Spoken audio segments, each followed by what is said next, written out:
দর্শক, সন্ধ্যায় সিঙ্গাপুর থেকে দেশে এসে পৌঁছবে শহীদ ওসমান হাদির মরদেহ। এই মুহূর্তে বিমানবন্দরে আছেন সহকর্মী মামুন আব্দুল্লাহ। সরাসরি যুক্ত হচ্ছে তার সঙ্গে। মামুন, হাদির মরদেহ ঠিক কখন এসে পৌঁছবে আর বিমানবন্দর এলাকার সার্বিক পরিস্থিতি আমাদের জানাবেন। মিথিলা, আপনার মাধ্যমে দর্শকদেরকে জানাতে চাই যে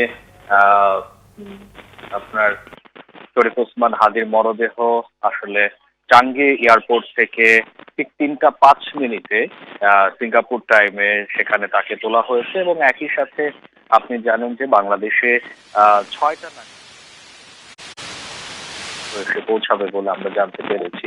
এবং আপনি জানেন যে মূলত তাকে গত সোমবারে সিঙ্গাপুরে নেওয়া হয় উন্নত চিকিৎসার জন্য এবং গত শুক্রবারে তার মাথায় গুলি লাগে।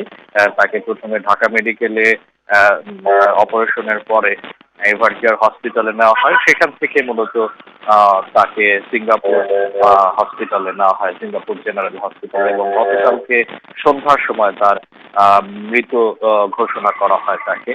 আপনি জানেন যে ওসমান হাদির এই মরদেহ আসলে ঠিক 6টার পরপরই আসার কথা রয়েছে এবং এখান থেকে তাকে বহন করা যে অ্যাম্বুলেন্স, সে অ্যাম্বুলেন্সটি চলে যাবে ঢাকা বিশ্ববিদ্যালয়ের কেন্দ্রীয় মসজিদে এবং সেখানে সর্বসাধারণের জন্য তাকে দেখার জন্য উন্মুক্ত করে দেওয়া হবে এবং আগামীকালকে তার মূলত তার জানাজা দেওয়া হবে। আপনি জানেন যে ইনসাফের কথা বলতেন হাদি, আপনি জানেন যে সত্য এবং ন্যায়ের কথা বলছেন এবং তিনি সুন্দর বাংলাদেশ বিনির্মাণের জন্য মূলত কথা বলতেন এবং বাংলাদেশের যে সার্বভৌমত্ব এবং স্বাধীনতা যে অটুট রাখার জন্য তিনি অকুতোভয় প্রাণ ছিলেন।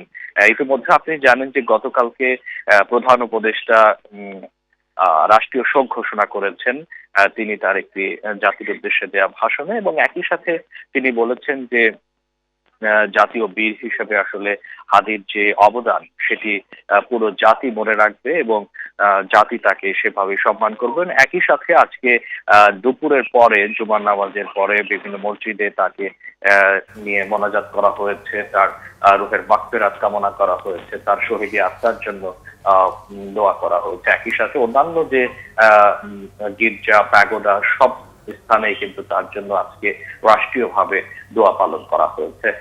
আমরা যতটুকু জানতে পেরেছি ইতিমধ্যে চাঙ্গি এয়ারপোর্ট থেকে তার মরদেহ বাংলাদেশের যে লাল সবুজের পতাকা, সে লাল সবুজের পতাকা কফিনে মোড়ানো তার কফিনটি কিন্তু নিয়ে আসা হচ্ছে বাংলাদেশে এবং একই সাথে আপনি জানেন যে এখানে ঠিক 6টা নাগাদের পরপরই তার মরদেহ আনা হবে এবং রাস্তায় আমরা যথেষ্ট নিরাপত্তা জোরদার রেখেছি তার যে মরদেহ সেটি নিয়ে যাওয়ার জন্য, এবং শাহবাগ এবং ঢাকা বিশ্ববিদ্যালয়ের যে কেন্দ্রীয় মসজিদ সেখানে তার সতীর্থরা অপেক্ষা করছেন তাকে এক নজর দেখার জন্য। তো মিথিলা, এই ছিল আমার কাছে বিমানবন্দরের 8 নং গেট থেকে হাদির মরদেহ আসার খবরের সবশেষ। মামুন, আপনাকে ধন্যবাদ।